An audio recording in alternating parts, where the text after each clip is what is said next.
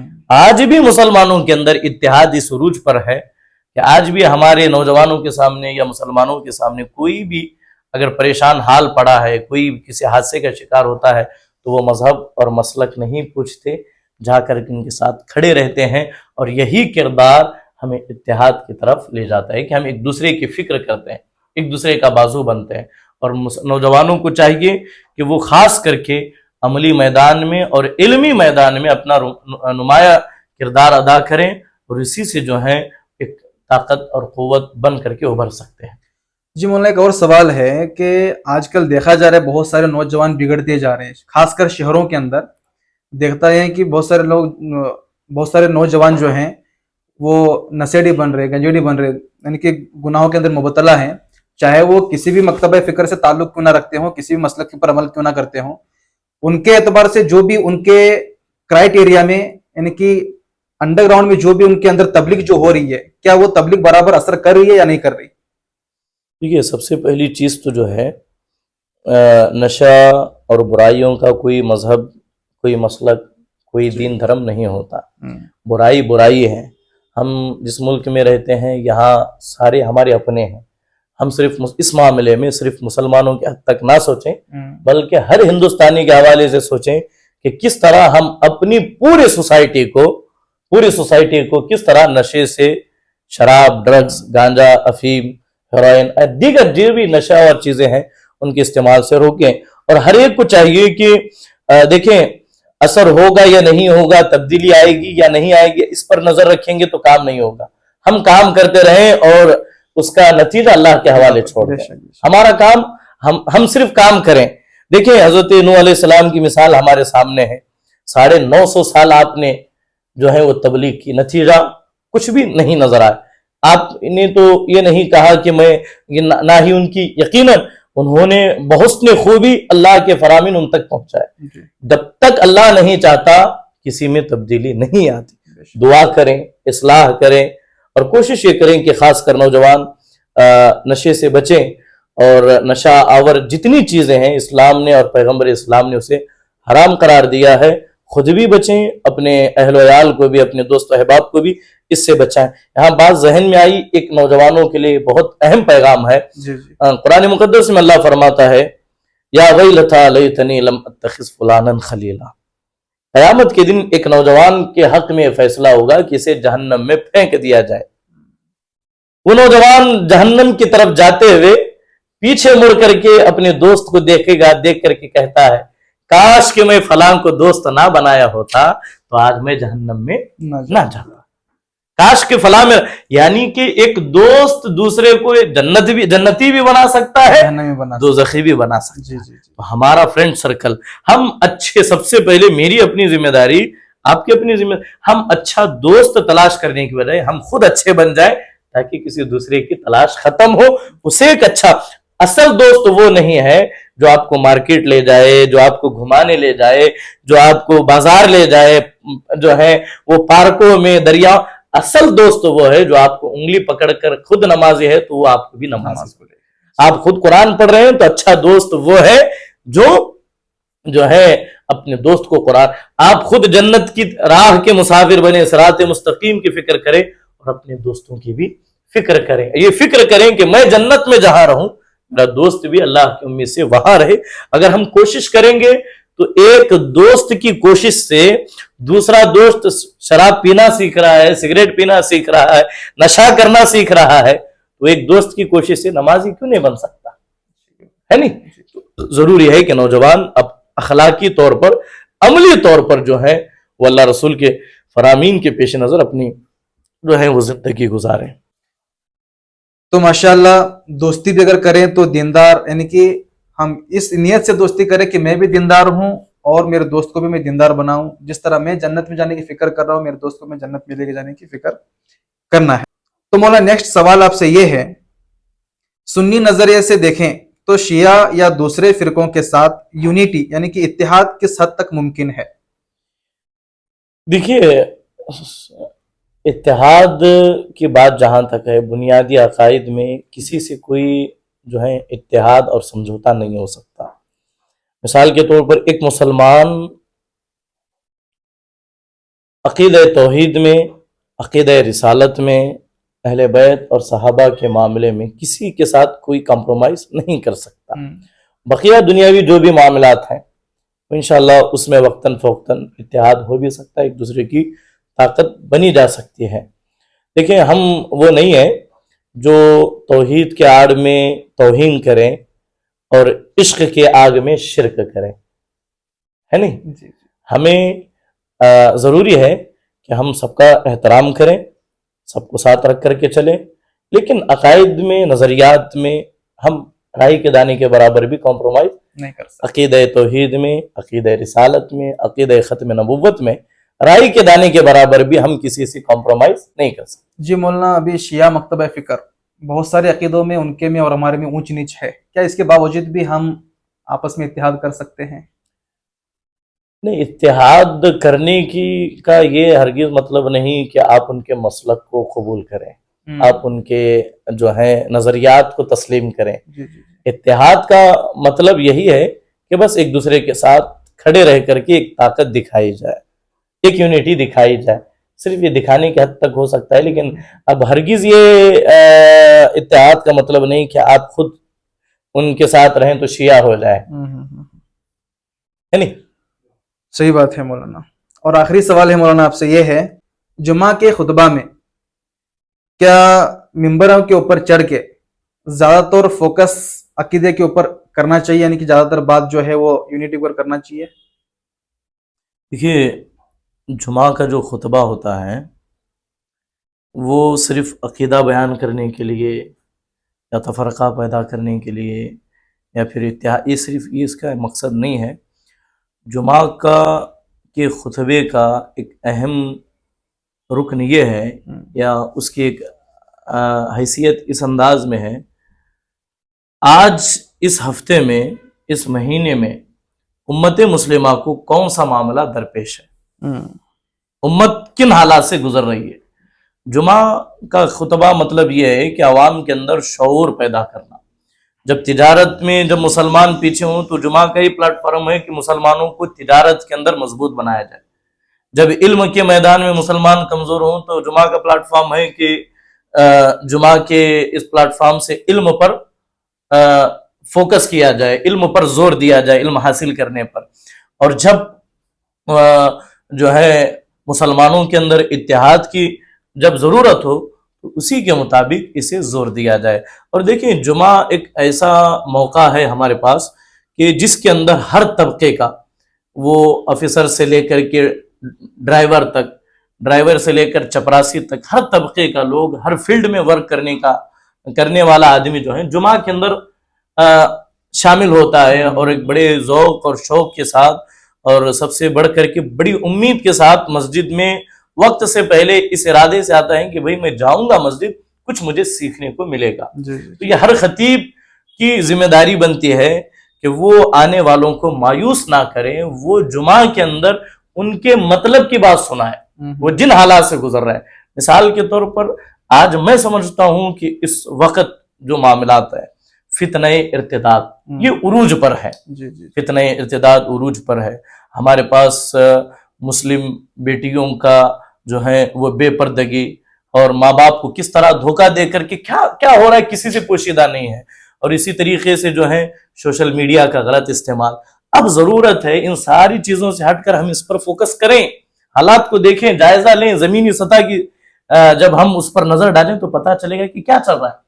ابھی اس سے ہٹ کر، یعنی کہ ہر ہفتے کے اندر کوئی نہ کوئی ایک اہم عنوان ہوتا ہے۔ ایک بہترین خطیب کو بتانے کی ضرورت نہیں کہ جمعہ کا خطبہ کس انداز میں ہو، بلکہ میں یہ کہوں گا جمعہ کا خطبہ نہ ہی ایک رسم ادا کرنے کی جگہ ہے، نہ ہی جمعہ کا خطبہ لوگوں کو بانٹنے کی، نہ ہی تفرقہ پیدا کرنے کی، نہ ہی ایک دوسرے کے ساتھ اختلاف کرنے کی، ایک دوسرے کی پگڑیاں اچھال نہیں ہے، بلکہ جمعہ امت مسلمہ کی شیرازہ بندی کرنے کا ایک بہترین ذریعہ ہے، امت کو جوڑنے کا۔ امت دیکھیں صرف نماز روزہ ہی نہیں بلکہ جمعہ کے ذریعے مسجد چونکہ مرکز ہے، ہمارے سارے معاملات مسجد سے طے ہونے چاہیے۔ اب ایک خطیب کی ذمہ داری بنتی ہے وہ رسمی تقریر کر کے، واقعات سنا کر، قصے کہانی سنا کر اپنی تقریر ختم کرتے ہیں، یا کچھ اصل نکات کے ذریعے عوام الناس کی توجہ جو ہے وہ دلانا چاہتے ہیں۔ یہ خطیب پر، ہر خطیب کو چاہیے کہ وہ ہر جمعہ کے لیے ایک اچھے عنوان کا انتخاب کریں، امت کے حالات پر کا جائزہ لیں، اصلاح معاشرہ پر، حالات حاضرہ پر بولنے کی کوشش کریں، تو انشاءاللہ دیکھتے ہی دیکھتے انقلاب بھی آئے گا۔ اور جو یہ چیز چلتی ہے ہمارے یہاں کہ لوگ بیان ختم ہونے کا انتظار کرتے ہیں، باہر کھڑے رہتے ہیں، اگر آپ اور ہم صحیح معنوں میں اگر اہل علم اور خطبہ جمعہ کا صحیح استعمال کریں گے تو وہ لوگ جو آج مایوس ہیں ان کے اندر ایک امید پیدا ہوگی، وہ بھی وقت سے پہلے آئیں گے اس ارادے سے کہ بھئی آج ہمیں کچھ سیکھنے کو ملے گا، آج ہمیں کچھ سمجھنے کو ملے گا، ورنہ وہی گھسی پھٹی پرانی باتیں ہم کرتے رہیں گے۔ چونکہ آج کی نسل نو کو ضرورت ہے کہ آج کے چیلنجز سنائے جائیں، انہیں بتائے جائیں، انہیں کس طرح آج کے چیلنجز سے ہم مقابلہ کریں، اس کے حوالے سے انہیں تیار کیا جائے، ورنہ پھر وہی باتیں چونکہ نماز روزہ حج زکوٰۃ صدیوں سے ہم بولتے ہیں، یہ اپنے طور پر یہ ضروری ہے، لیکن جمعہ کے اندر یہ صرف مسلمانوں کے اندر جمعہ کا ایک ایسا موقع ہے جس میں بغیر اعلان کے، بغیر دعوت کے، بغیر کسی جو ہے محنت کے لوگ خود بخود مسجد میں جمع ہوں۔ ہماری اپنی ذمہ داری ہے بحیثیت خطیب، بحیثیت امام، ہم جمعہ کا صحیح استعمال کریں۔ ٹھیک ہے، ماشاءاللہ۔ مولانا آخری ہمارے اکبر پوڈ کاسٹ چینل سے جتنے بھی آڈینس جڑے ہیں، آپ ان کے لیے کیا پیغام دینا چاہتے ہیں؟ دیکھیے، اگر کچھ کہوں تو بس یہی کہوں گا، بلکہ میرا سمجھیں کہ میرا مشن ہی یہی ہے، میرا مقصد ہی یہی ہے کہ سب سے پہلی چیز محبت، سب سے نفرت کسی سے نہیں جی۔ اور جو حالات سے ہم گزر رہے ہیں، حالات کا رونا رونے سے حالات بدلنے والے نہیں ہیں۔ اللہ کا کلام کہتا ہے ان اللہ لا یغیر ما بقوم حتی یغیروا ما بانفسہم، اللہ رب العزت اس وقت تک کسی قوم کی حالات کو نہیں بدلتا جب تک وہ خود اپنے آپ کو نہ بدلے۔ جی جی، جب تک ہم اپنے آپ کو نہیں بدلیں گے تبدیلی نہیں آئے گی۔ ہم سب کو بدلنا چاہ رہے ہیں لیکن خود بدلنے کی کوشش نہیں کرتے۔ 1000 چراغ ہر گھر میں لگانے سے ایک چراغ اپنے گھر میں بھی جلایا جائے، کیونکہ ہم سے سوال میرے بارے میں سوال ہوگا، دوسرے کے بارے میں سوال نہیں ہوگا۔ ہم دوسروں کو نصیحت کی پھول دیتے ہیں، دوسروں کو نصیحت کی بڑے بڑے باتیں سناتے ہیں، لیکن اکثر و بیشتر اوقات میں خود اس کی خوشبو لینا بھول جاتا ہوں۔ اب چونکہ اتحاد کا جو ٹاپک ہے، جو اتحاد کے حوالے سے ہم آئے، اتحاد ایک حد تک قائم ہے، بس اسے عملی جامہ اور اس کا احترام ضروری ہے کہ ایک دوسرے کا احترام کیا جائے، ایک دوسرے کے نظریات کا احترام کیا جائے، کسی بھی مسلک پر، کسی بھی مذہب پر، کسی بھی معاملے میں بغیر تحقیق کے جو ہے وہ اپنی بات نہ کی جائے، تبصرہ نہ کیا جائے۔ اخیر میں بس میں ایک اہم اور ضروری بات یہ کہوں گا، آپ اسے چاہیں تو جتنا ہو سکتا ہے اسے آپ آگے شیئر کریں، بڑھائیں۔ دیکھیں، ایک مسلمان کے اندر 4 ضروری چیزیں ہونی چاہیے۔ بدقسمتی سے آج وہ 4 چیزیں بمشکل کسی میں پائی جائے تو بہت بڑی بات ہے، توجہ کیجیے جی۔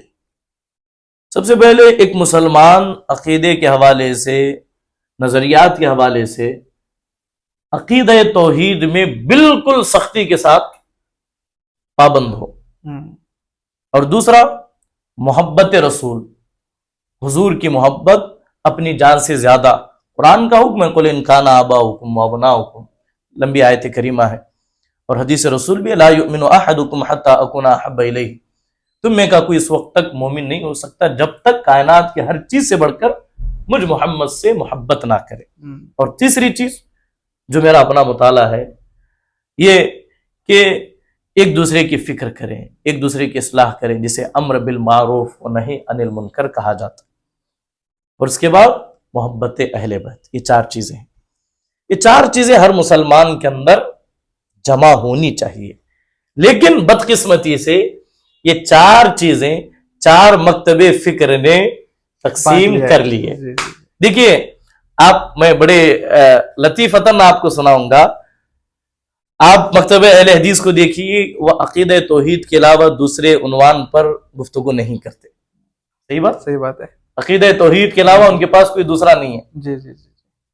آپ اہل سنت والجماعت کو دیکھیے، محبت رسول، عشق رسول کے علاوہ ان کے پاس دوسرا عنوان نہیں ہے۔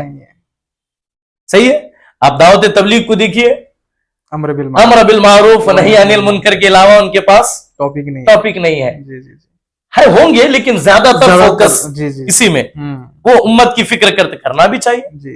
اور آپ شیعوں کو دیکھیے، وہ اہل بیت کے علاوہ کسی اور کو نہ پڑھنا چاہتے ہیں، نہ سمجھنا چاہتے ہیں، نہ کسی کو دل میں بسانا چاہتے ہیں۔ لیکن میں یہاں پہنچا ہوں، ایک مسلمان کو اس انداز میں زندگی گزارنی چاہیے، آپ اور میں عقیدہ توحید میں اتنے کٹر ہوں کہ اگر کوئی دیکھے تو ہمیں اہل حدیث عقیدہ توحید میں اتنے مضبوط ہم کھڑے رہیں، اور محبت رسول میں اس قدر ہم فنا ہو جائیں کہ دیکھنے والا کہے کہ یہ اہل سنت ہے۔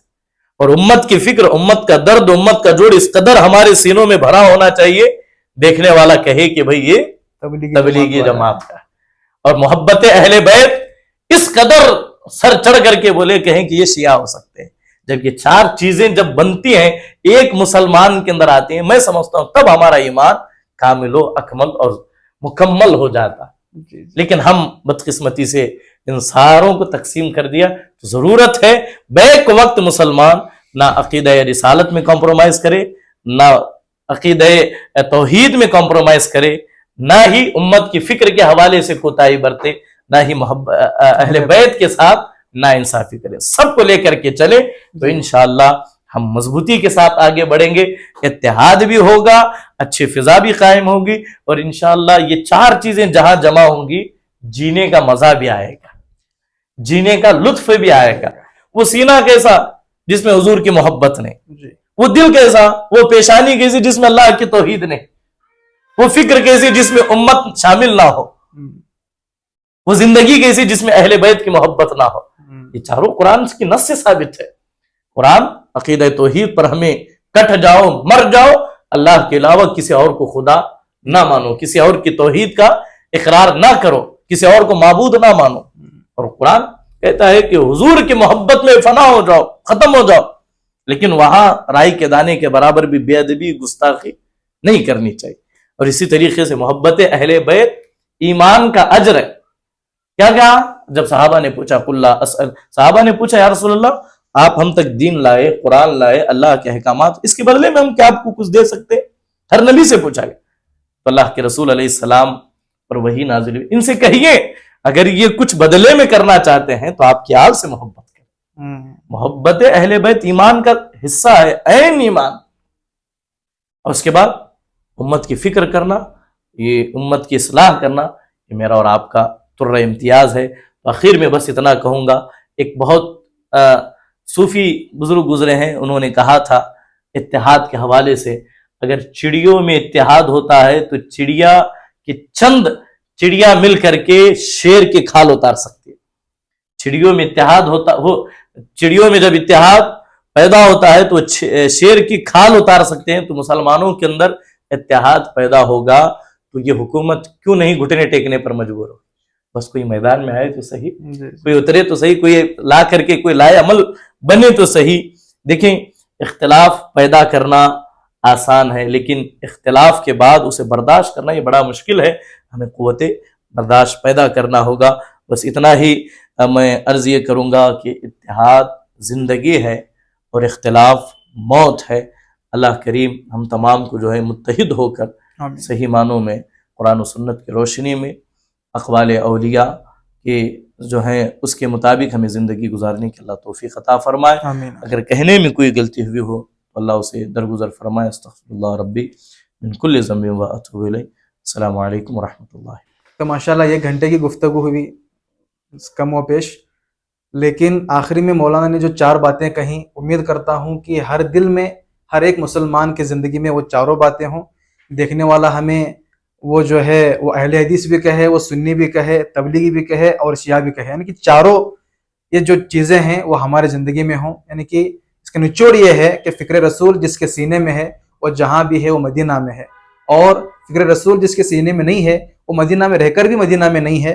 تو فکر رسول کو اپنے سینے میں بسا کر اپنی زندگی کو رسول کے یعنی کہ حضور صلی اللہ علیہ وسلم کے طریقے پر گزاریں گے تو انشاءاللہ ہماری دنیا بھی بہتر بنے گی اور آخری بہتر بنے گی. تو اسی کے سلسلے میں چلتے انشاءاللہ آج اس پروگرام کو ہم یہیں پہ ختم کرتے ہیں، اور امید کرتے ہیں کہ آپ کو پروگرام بخوبی پسند آیا ہوگا.